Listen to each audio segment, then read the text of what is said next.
राहगीर, वकला और साइलिन जख्म में आए। धमाके में 7 पुलिस एहलकार जख्मी। अस्पताल में जख्मियों की तिब्बी इमदाद। पुलिस के मुताबिक धमाका खुदकुश था। जय वकुआ से मुबैना खुदकुश हमलावर का सर भी मिल गया। कचहरी धमाके के बाद पिम्स में इमरजेंसी नाफिज कर दी गई। कानून नाफिज करने वाले इदारों ने जय वकुआ को सील कर दिया। जराए कहते हैं कचहरी के बाहर धमाके में भारतीय स्पॉन्सर्ड और अफगान तालिबान की प्रॉक्सी फितना अल खवारिज मुलव्वस है।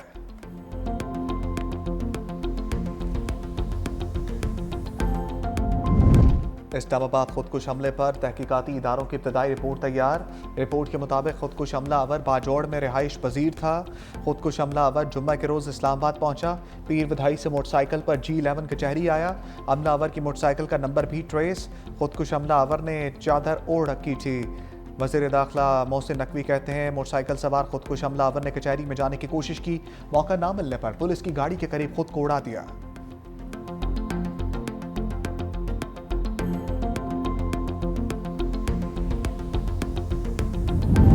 एडवोकेट सुप्रीम कोर्ट बनने वाला वकील भी खुदकुश हमले में शहीद। वकील जुबैर असलम ने अदालत उस्मा का वकील बनने की खुशी में मिठाई भी तकसीम की। कचहरी से रवाना होते हुए खुदकुश हमले का निशाना बन गया।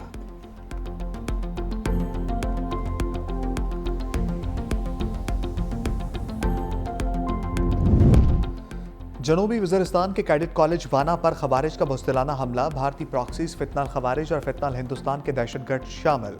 अमारत के अंदर मौजूद 3 खवारिज के खिलाफ फैसला कुन ऑपरेशन।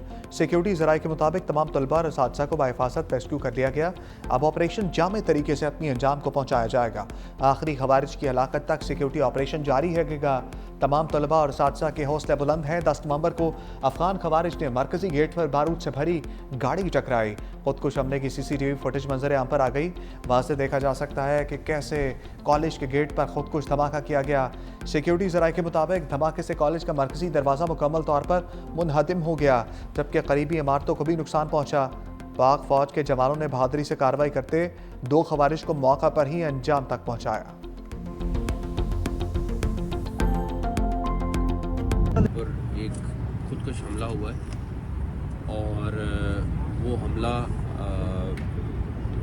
अब आप देख सकते हैं कि जितना यहाँ पे नुकसान हुआ है उसमें अभी तक 12 लोग जो हैं वो शहीद हो चुके हैं और 27 के करीब ज़ख्मी हैं।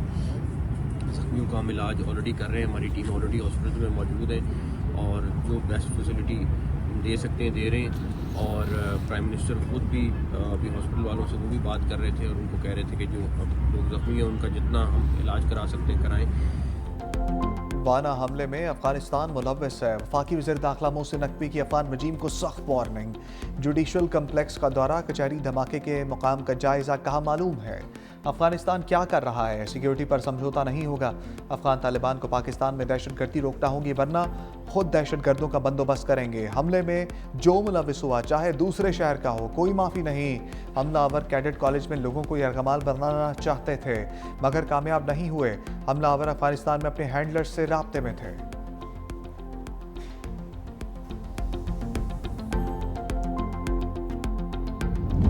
इस्लामाबाद खुदकुश धमाके में भारत और अफगान गठजोड़ बेनकाब। ज़राए के मुताबिक इस्लामाबाद धमाका दोपहर 12:45 पर हुआ।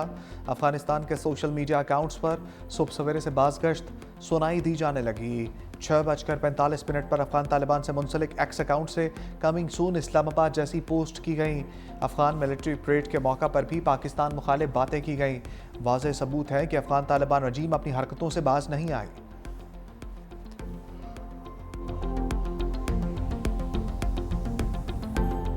Afghanistan must understand the lasting peace can only be realized by reining in TTP and other terrorist groups operating from Afghan territory. Last month, from the Afghan side, our response was firm and decisive, teaching an unforgettable lesson to those who attacked Pakistan. Afghanistan को समझना होगा TTP की हमायत से अमन हासिल नहीं होगा। भारत खित्ते में प्रॉक्सीज के जरिए दहशतगर्दी से बाज रहे। वज़ीर आज़म शहबाज शरीफ की तनबीह, वाना कैडेट कॉलेज और इस्लामाबाद कचहरी धमाकों की मजम्मत। कहा दोनों हमले खित्ते में भारतीय रियासती दहशतगर्दी की बदतरीन मिसाल हैं। जिम्मेदारों को कैफरे किरदार तक पहुंचाकर दम लेंगे। भारतीय दहशतगर्द प्रॉक्सीज की पाकिस्तान के निहत्ते शहरियों पर दहशतगर्दाना हमले काबिल मजम्मत हैं। निहत्ते और मासूम पाकिस्तानियों का खून रायगा नहीं जाने देंगे। फितनाल हिंदुस्तान और फितनाल खवारिज के आखिरी दहशतगर्द की सरकूबी तक जंग जारी रखेंगे। वक्त आ गया दुनिया को भारत की मज़मूम साजिशों की मजम्मत करनी चाहिए।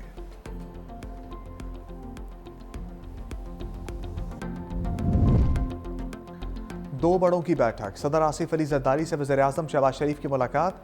Chairman peoples party Bilawal Bhutto भी शरीक। मुलाकात में मुल्क की मौजूदा सिक्योरिटी सूरत-ए-हाल पर तबादला ख्याल। कौमी असम्बली में 27वीं तरमीम से मुताल्लिक वोटिंग पर गुफ्तगू। सदर मुमलिकत और वज़ीर आज़म की दहशतगर्दी के हालिया वाक़यात की शदीद मज़म्मत।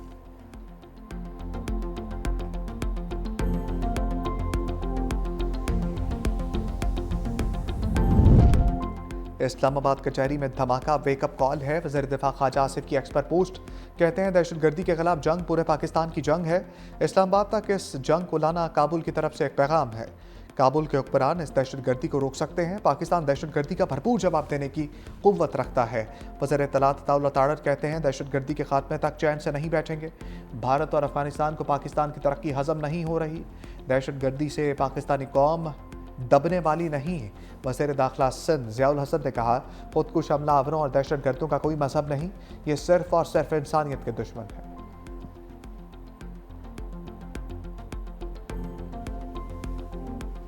इस्लामाबाद में एक जगह पर ब्लास्ट हुआ है।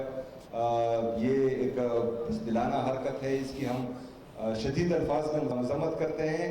और इस तरह जो है कल हमारे वाना में भी एक कैडेट कॉलेज पर अटैक हुआ था, उसकी भी हम मजम्मत करते हैं। और इन चीज़ों से जो है हम डरने वाले नहीं है। इंशाल्लाह पूरे पाकिस्तान में और खुसूसी तौर पर खैबर पख्तूनख्वा में अमन लेकर आएंगे इंशाल्लाह। वज़ीर आला खैबर पख्तूनख्वा सोहेल अफरीदी की इस्लामाबाद और वाना में दहशतगर्द हमलों की मजम्मत। कहा मासूम तलबा और शहरियों को निशाना बनाना इंतहाई बुज़दिलाना और अफसोसनाक इक़दाम है।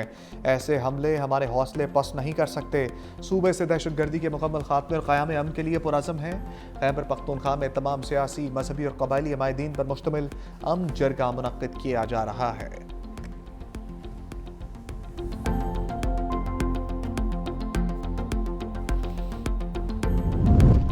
खैबर पख्तूनख्वा में अमन और अमान का मिशन। सूबे का सबसे बड़ा जरगा आज केपी असम्बली में होगा। अमन जरगा 10:30 बजे शुरू होगा। तमाम इंतजाम मुकम्मल कर लिए गए। गवर्नर खैबर पख्तूनख्वा फैसल करीम कुंडी और वज़ीर आला सोहेल अफरीदी शिरकत करेंगे। शिरकत के लिए सूबाई हुकूमत की जानिब से तमाम सियासी पार्टियों को दावत। जमीयत उलमा इस्लाम, अवामी नेशनल पार्टी, जमात इस्लामी, मुस्लिम लीग नून, पीपल्स पार्टी की सूबाई क़यादत शिरकत करेगी। सूबे में अमन व अमान के हवाले से गौर व खौज किया जाएगा।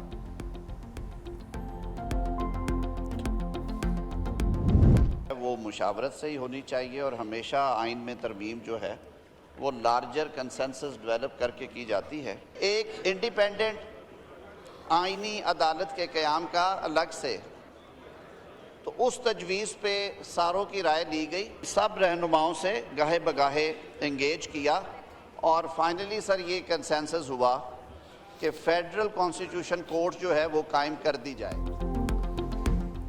27वीं तरमीम कौमी असम्बली में भी पेश, मंजूरी आज ली जाएगी। इजलास दिन 11 बजे होगा। कौमी असम्बली सेक्रेटेरिएट ने 11 नुकाती एजेंडा जारी कर दिया। तरमीम की मंजूरी के लिए 224 वोट दरकार। हुक्मरान इत्तेहाद के पास 237 की अक्सरियत मौजूद। आज़म नज़ीर ताड़र ने असम्बली में इज़हार ख्याल करते हुए कहा आइनी तरमीम इत्तफाक़ राय से की जाती है। मीसाक़ जमहूरियत में आइनी अदालत के क़याम का बुनियादी नुक्ता शामिल था। मुश्तरका कमेटी में अपोजिशन को बैठना चाहिए था। दुनिया भर में आइनी मामलात की समाअत आइनी बेंच करता है। दुनिया के दीगर ममालिक में जजेस की तकर्री जुडिशल कमीशन के जरिए की जाती है। आज़म नज़ीर ताड़र की तकरीर के दौरान अपोजिशन का शोर शराबा, हुकूमत के खिलाफ नारेबाजी। अपने आप को इम्यूनिटी देने जा रहे हैं। हम कानून से बालातर हैं कि हमारा एहतसाब नहीं होगा। दुनिया के किस सदर के पास इम्यूनिटी होती है? कानून के सामने जवाबदेह होना ही जमहूरियत है। दुनिया की तारीख में पहली मर्तबा एक न्यूक्लियर स्टेट के सरबरा बाकू में बैठ के अप्रूवल करा रहा है इस तरमीम को हम बाकू तरमीम कहते हैं। इस बाकू तरमीम को हम नहीं मानते। बैरिस्टर गौहर की 27वीं आईनी तरमीम पर गरज बरस, हुकूमती बेंचेस पर लफ्जी गोले दाग दिए। सवाल किया कि दुनिया के किस मुल्क में सदर के पास इस्तिस्ना है? कानून के सामने जवाबदेह होना ही जमहूरियत है। आज जमहूरियत के लिए सोग का दिन है। हम इस तरमीम को तस्लीम नहीं करते। सरबराह बाहर बैठकर तरामीम करा रहे हैं। ऐसी तरामीम करा के एहतसाब से खुद को इस्तिस्ना लिया जा रहा है। इस तरमीम को हम बागू तरमीम कहते हैं। इस्तिस्ना लेने वाले किस मुंह से अवाम के पास जाएंगे?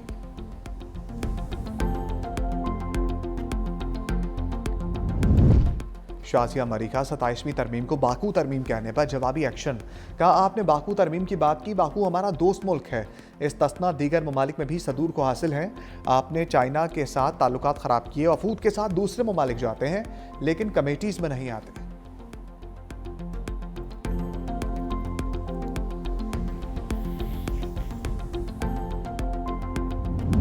इस्लामाबाद के तमाम मदरसे नाजायज़ ज़मीन पर बने हैं। CIA ने निसाब बना लिया। वज़ीर दिफ़ा ख्वाजा आसिफ का इंकशाफ। कौमी असम्बली में बोले, मुल्क का तालीमी निसाब अफ़गान जहाद लड़ने के लिए तब्दील किया गया। हम आलमी ताकतों के मफादात के तहफ़्फ़ुज़ के लिए अपने निसाब को बदल देते हैं। इस निसाब की वजह से मुतशद्दिद ज़हनियत ने जन्म लिया।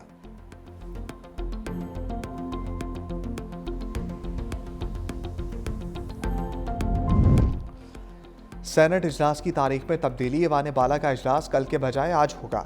चेयरमैन सेनेट ने इजलास 13 नवंबर तक मुलतवी किया था।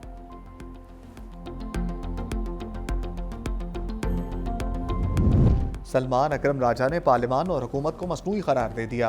कहा, हारे हुए लोगों को हुकूमत देकर जाली 2/3 अक्सरियत दी गई। ये वफाकी आईनी अदालत इसी मसनूई निज़ाम के नतीजे में बनेगी। आइन से खिलवाड़ करने वालों और करप्शन करने वालों को कानून से मुबर्रा कर दिया गया। असद कैसर कहते हैं, अब तो सिर्फ अल्लाह की अदालत रह गई है। 18वीं तरमीम तमाम सियासी जमातों के इत्तफाक से हुई। एमल वली ने भी 27वीं तरमीम का साथ दिया। अफगानिस्तान के साथ मामला ठीक नहीं।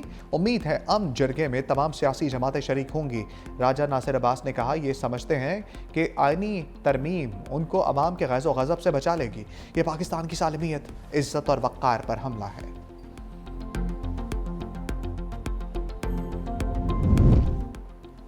जस्टिस अतर मेलुल्ला ने अदलिया के किरदार पर सख्त सवालात उठा दिए। सुप्रीम कोर्ट के सीनियर जज का चीफ जस्टिस पाकिस्तान को खत लिखा। सुप्रीम कोर्ट अक्सर ताकतवर के साथ खड़ी रही, अवाम के साथ नहीं। जुल्फ़िकार अली भुट्टो की अदालती फांसी अदलिया का नाकाबिले माफ़ी जुर्म था। बेनज़ीर भुट्टो, नवाज शरीफ और मरियम नवाज के खिलाफ कार्रवाइयाँ भी इसी सिलसिले की कड़ियाँ हैं। खत में कहा गया, इस्लामाबाद हाई कोर्ट को अवामी एतमाद हासिल करने पर निशाना बनाया गया और बहादुर जजेस के एतराफ़ात सुप्रीम कोर्ट के ज़मीन पर बोझ बन चुके हैं।